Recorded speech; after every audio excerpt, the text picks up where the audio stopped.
Hi guys, how are you doing? Hope you are doing well. My name is Kanchan and you're watching Kanchan की classes by EnglishConnection.online. Guys, आज से मैं एक series की शुरुआत कर रही हूँ. आज डे 1 है. इस सीरीज में मैं कवर करूंगी tenses, modals, parts of speech. लेकिन उन सबसे पहले मैं कवर करूंगी basic and important word meanings, जो कि आज का टॉपिक भी है, बेसिक एंड इंपॉर्टेंट वर्ड्स.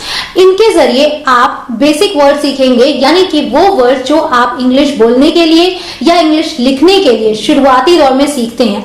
तो ज्यादा से ज्यादा सेंटेंसेस में जो वर्ड्स यूज होते हैं वो वर्ड्स आप इस कैटेगरी में सीखेंगे. और मैं एक बात जरूर बता दूं गाइस, ये एक सीरीज ही नहीं, ये एक जर्नी है हर उस इंग्लिश लर्नर के लिए, चाहे वो एक बिगिनर हो जिसे बिल्कुल भी इंग्लिश नहीं आती हो, चाहे वो आगे के लेवल्स पे हो, चाहे वो स्पोकन इंग्लिश के लिए इंग्लिश सीख रहा हो या फिर रिटन इंग्लिश के लिए सीख रहा हो. हर किसी के लिए ये वीडियोस, ये सीरीज इक्वली इंपॉर्टेंट होगी, क्योंकि इसमें हम बेसिक इंग्लिश ग्रामर सीखेंगे. तो इंग्लिश बोलना ही इंपॉर्टेंट नहीं होता, इंपॉर्टेंट होता है सही इंग्लिश बोलना. और सही इंग्लिश बोलने के लिए आपको आपकी ग्रामर का बेस मजबूत करना होगा. वो आपका मजबूत होगा इस सीरीज से. तो बिल्कुल भी मिस नहीं करना है, एक भी वीडियो, एक भी दिन की क्लास आपको मिस नहीं करनी है. डे वाइज आप क्लासेस इसमें पाएंगे, वीडियोस इसमें पाएंगे. तो सारे के सारे वीडियोस आपको देखने होंगे. और एक प्रॉमिस जरूर करना होगा कि जो भी वीडियो आप देखें उसे शुरू से लेके अंत तक देखें, क्योंकि मैं हर वीडियोस में जो भी वर्ड्स, जो भी चीजें बताऊंगी उनके एग्जाम्पल्स के साथ उन्हें मैं अच्छे से डिफाइन भी करूंगी और पूरी कोशिश करूंगी कि सरल शब्दों में आप तक अपनी बात को पहुंचा सकूं और आपके लिए वो कॉन्सेप्ट उस एक ही वीडियो में क्लियर हो जाए. तो बिना समय गवाए आज शुरुआत करते हैं इस सीरीज का डे 1 के साथ. Let's begin.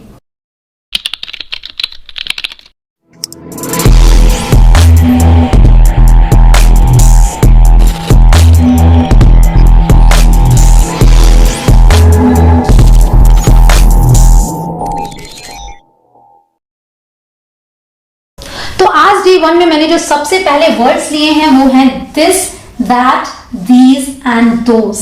सबसे पहले मैंने ये वर्ड्स इसलिए लिए क्योंकि जब भी आप कभी इंग्लिश बोलने की या सीखने की शुरुआत करते हैं तो ये वर्ड्स सबसे पहले आते हैं. इन्हें कहा जाता है डिमॉन्स्ट्रेटिव्स. अब आप नाम की वजह से कंफ्यूज ना हो, डिमॉन्स्ट्रेटिव्स याद करेंगे शायद मुश्किल हो, लेकिन अगर आप ये याद कर ले कि डिमॉन्स्ट्रेट का मतलब क्या होता है. टू डिमॉन्स्ट्रेट का मतलब होता है टू शो समथिंग, मतलब किसी चीज को दिखाना. तो बेसिकली हम ये वर्ड्स तब यूज करते हैं व्हेन वी शो और पॉइंट टू पीपल और थिंग्स. जब हम किसी व्यक्ति या वस्तु को दिखाते हैं तब हम ऐसे वर्ड्स यूज करते हैं, चाहे तो हम इशारे से दिखाकर बताएं या फिर हम उसे हाथ में लिए हुए हों और उसकी बात कर रहे हो. तो बेसिकली हम ये वर्ड्स ऐसी सिचुएशन में यूज करते हैं. अब सबसे पहले हम ये बात कर लेते हैं कि इनकी प्रोनाउंसिएशन क्या है और इनकी मीनिंग क्या है, फिर हम आगे उसके यूसेज भी समझेंगे. तो सबसे पहले बता दूं, THIS इसे प्रोनाउंस करते हैं दिस और इसकी मीनिंग है यह. लेकिन स्पोकन हिंदी में इसे कभी कभी ये भी बोलते हैं. जिस तरीके से स्पोकन इंग्लिश और रिटन इंग्लिश में थोड़ा फर्क होता है, उसी तरीके से स्पोकन हिंदी और रिटन हिंदी में भी थोड़ा फर्क होता है. तो अगर लिखने की बात आती है तो आप यह लिखेंगे, लेकिन बोलने में आप ये भी बोल लेते हैं और इसकी प्रोनाउंसिएशन दिस है. ठीक है. अगला है दैट. दैट को प्रोनाउंस करते हैं इस तरीके से दैट और इसकी मीनिंग है वह, जिसे कि स्पोकन हिंदी में हम वो भी बोल लेते हैं. ठीक है, वो. अगला है दीज. इसे हम प्रोनाउंस करते हैं दीज. इस बात का ध्यान रखिएगा कि यहाँ पे ज के नीचे एक बिंदी है, ये बिंदी, इसे हम ज प्रोनाउंस करते हैं, ज. ठीक है, इसे आप दीज नहीं बोलेंगे. अगर आप दी ज बोलते हैं तो वो गलत हो जाएगा, आपको बोलना है दीज. ठीक है, और इसका मतलब होता है ये. अगला है दोज. दोज, यहाँ पे ज के नीचे बिंदी है, आप इसे दोज नहीं बोलेंगे, आप बोलेंगे दो ज. ठीक है, दोज. तो दोज का मतलब होता है वे, इसे हम हिंदी में वे बोलते हैं. अब चलिए सबसे बड़ा डिफरेंस समझिए कि दिस और दैट क्या है, सिंगुलर यानी कि एक वचन. एक वचन का मतलब हो गया कि किसी एक व्यक्ति या वस्तु के लिए हम इसे यूज करते हैं दिस और दैट. ठीक है. अगला है दीज और दोज. ये दोनों प्लूरल है यानी कि बहुवचन. बहुवचन का मतलब एक से ज्यादा लोगों के लिए या फिर एक से ज्यादा वस्तुओं के लिए यूज होते हैं दीज और दोज. ठीक है. इसके अलावा एक जो और इंपॉर्टेंट डिफरेंस है वो ये है कि दिस और दीज यानी कि ये और ये पास की चीजों के लिए यूज होते हैं. यानी कि पास में जब आप कुछ दिखाना चाहते हैं तब आप दिस या फिर दीज का यूज करते हैं. अगर एक की बात कर रहे हैं दिस यूज करेंगे, एक से ज्यादा की बात कर रहे हैं तो दीज यूज करेंगे. और दैट एंड दोज ये आप यूज करते हैं दूर की चीजों के लिए या दूर के व्यक्तियों के लिए. ठीक है. तो दैट एंड दोज ये आप करते हैं दूर के लिए यूज, और दैट करते हैं जब आप किसी एक व्यक्ति या वस्तु की बात करते हैं, और दोज यूज करते हैं जब आप एक से ज्यादा व्यक्तियों या वस्तुओं की बात करते हैं। ठीक है, तो ये हो गया मोटा मोटी फर्क कि दिस और दैट सिंगुलर है, दीज दोज प्लूरल है। दिस और दीज यूज होते हैं पास वाली चीजों के लिए, और दैट और दोज यूज होते हैं दूर वाली चीजों के लिए। ठीक है, एक चार्ट के जरिए आप इसे शायद याद रख पाए अच्छे से।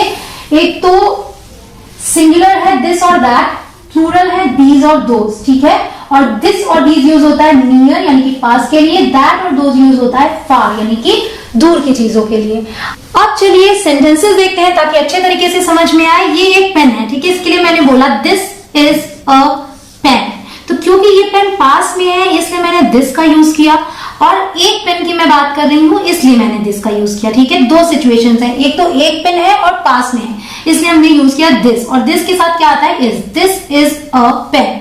ठीक है, अब इसी सेंटेंस को अगर यहाँ पे एक से ज्यादा पेन है तो यहाँ आप देख सकते हैं 3 पेन्स हैं, तो ये क्योंकि 3 है एक से ज्यादा तो यूज किया दीज, और पेन हो जाएगा पेन्स। ठीक है, दीज आर पेन्स, तो दीज के साथ आता है आर। ये सब ध्यान दीजिएगा कि दिस के साथ इज आया, दीज के साथ आर आया, इज आता है सिंगुलर के साथ, आर आता है प्लूरल के साथ। ठीक है, अब अगला है that, that is a girl, तो ये गर्ल है जो कि थोड़ी दूर है, तो इसके लिए हमने क्या यूज किया दैट, और लड़की एक ही है, एक गर्ल है, तो इसके लिए हमने यूज किया दैट। तो एक लड़की है और दूर है इसलिए दैट यूज किया, दैट इज अ गर्ल, वह एक लड़की है।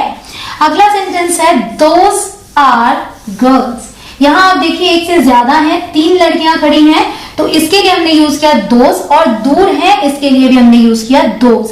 दोज आर गर्ल्स, एक से ज्यादा है इसलिए एस लग गया, गर्ल्स हो गया, और दोज के साथ आर आया, जैसा कि मैंने पहले भी बताया कि दिस के साथ इज आया, दीज के साथ आर आया, दैट के साथ इज आया, दोज के साथ आर आया। ठीक है, अब अगला है दिस पेन इज रेड, अब यहाँ पे मैंने दिस के जस्ट बाद एक नाउन यूज कर लिया, तो इस तरीके से भी ये वर्ड्स यूज होते हैं, इनके डायरेक्ट बाद आप नाउन भी लिख सकते हैं, तब ये डिमॉन्स्ट्रेटिव एडजेक्टिव्स कहलाते हैं। ठीक है, so this pen is red, यह पेन या यह कलम लाल है। ठीक है, अब इसी सेंटेंस को मैं आगे लेती हूँ, दीज की मदद से बनाती हूँ, दीज पेन्स, दीज क्योंकि प्लूरल है, पेन ज्यादा है तो दीज यूज किया, पेन्स हो गया, दीज पेन्स आर, अब प्लूरल है तो आर आ गया रेड, ये कलमें लाल है, एक से ज्यादा है उनकी बात की, दीज पेन्स आर रेड। तो आपने क्या देखा कि पहले आपने सेंटेंस में दीज, दोज, दिस, दैट इनके डायरेक्ट बाद वर्ब यूज किया था, इस सेंटेंस में आपने दिस के डायरेक्ट बाद नाउन यूज किया है, और यहां भी नाउन ही यूज किया है। ठीक है, अगला है आई लाइक दिस, मतलब मुझे ये पसंद है, यहाँ पे आपने किसी नाउन का जिक्र नहीं किया, तो यहाँ पे ये खुद अकेले ही यूज हुए हैं, इसका एक रीजन है। यहाँ पे मैंने अगर बोला I like this, that means कि सुनने वाले को भी पता है कि मैं किस बारे में बात कर रही हूँ, मे बी मेरे हाथ में वो चीज हो, आई लाइक दिस दिखा के मैं बोल रही हूँ, या फिर मैं कोई ऐसी चीज के बारे में बात कर रही हूँ जिसके बारे में मुझे पता है कि उसे पता है, यानी कि उस बारे में पहले से बात हो रही है। ठीक है, इसलिए आई लाइक दिस इस तरीके से भी आप यूज कर सकते हैं, और आई लाइक दीज, अगर एक से ज्यादा चीजें हैं तो आप बोलेंगे I like these. Just suppose कि ये सेंटेंस मैंने तब बोला, मान लीजिए कि मैं कोई एप्पल ही खा रही हूँ तो मैं बोलूँ आई लाइक दिस, मतलब मुझे ये पसंद है, और अगर ज्यादा एप्पल्स है तो मैं बोल सकती हूँ आई लाइक दीज। ठीक है, तो इन 3 पोजीशंस पे आप इसे यूज कर सकते हैं, एक तो शुरुआत में आपने बोला उसके बाद वर्ब यूज किया, एक तो आपने इसे यूज किया उसके जस्ट बाद नाउन यूज किया, एक आपने तब यूज किया जब आप कोई नाउन नहीं यूज कर रहे हैं, बट हाँ सामने वाले को पता है आप किस बारे में बात कर रहे हैं, तो आप अकेले ही इन वर्ड्स को यूज कर सकते हैं। ठीक है, अब एक और कंडीशन आपको बता दो जहां यूज होता है, वो है ये व्हेन यू इंट्रोड्यूस समवन। ठीक है, जब आप किसी को किसी से इंट्रोड्यूस कराते हैं, जस्ट सपोज आप किसी पार्टी में हैं और आप किसी से मिलते हैं और आपके साथ आपका फ्रेंड है, नाम है रोहन, तो आप उसे कैसे इंट्रोड्यूस कराएंगे, आप बोलेंगे this is my friend Rohan, ये मेरा दोस्त रोहन है, या फिर आप इस तरीके से भी बोलते हैं hello mister Gupta, this is my friend Rohan. और अगर एक से ज्यादा लोग हैं तो आप दीज का यूज करेंगे, वो सेंटेंस है these are my friends Rohan and Meera. Hello mister Gupta, these are my friends Rohan and Meera. एक बात का ध्यान रखिएगा कि आप इस तरीके से नहीं बोल सकते these are Rohan and Meera. These are my friends बोला है तब आप बोल सकते हैं these are my friends Rohan and Meera, या फिर आप अगर अलग अलग बताना चाहते हैं तो आप बोल सकते हैं this is Rohan and this is Meera. ठीक है, इस तरीके से आप सेंटेंसेस बनाएंगे। तो जब आप किसी को इंट्रोड्यूस कराते हैं तब आप ये यूज करते हैं, और मान लीजिए आप किसी को पॉइंट ही कर रहे हैं कि दैट इज रोहन, वो रोहन है, तब भी आप ऐसे यूज करते हैं। या दोज आर माई फ्रेंड्स, वो मेरे दोस्त हैं, आप किसी को दिखा रहे हैं। ठीक है, एक और कंडीशन ऑन टेलीफोन, जब आप टेलीफोन पे बात करते हैं तब भी आप दिस दैट का यूज करते हैं। जैसे कि मान लीजिए मैंने कहीं कॉल किया और मैंने बोला hello this is Kanchan, hello मैं कंचन हूं। ठीक है, हेलो दिस इज कंचन। अगला सेंटेंस है इज दैट मीरा, क्या तुम मीरा हो? तो डायरेक्ट इस तरीके से हम फोन पे नहीं बोलते आर यू मीरा, आप बोलेंगे इज दैट मीरा, क्या आप मीरा हैं, यानी कि क्या आप मीरा बात कर रही हैं। तो इस तरीके से आप दिस दैट का यूज करते हैं। दिस दैट दीज दोज बहुत ही इंपॉर्टेंट वर्ड्स हैं, इनके बारे में जानना आपके लिए बहुत जरूरी था। अभी आप आगे और भी वर्ड सीखेंगे। अभी हम उन्हीं सेंटेंसेस की प्रैक्टिस कर रहे हैं जो सिंपल सेंटेंसेस है, क्योंकि अभी मैंने आपको सेंटेंसेस फॉर्म करना नहीं बताया है, टेंसेस में अभी हम नहीं गए हैं, जो हम आगे की वीडियोस में सीखेंगे। इसलिए सिंपल सेंटेंसेस के जरिए, सिंपल वर्ड्स के जरिए आपको इंग्लिश सिखाने की कोशिश कर रही हूँ। अभी आप ले लीजिए एक स्क्रीनशॉट, मैं लेकर आती हूँ कुछ और वर्ड्स।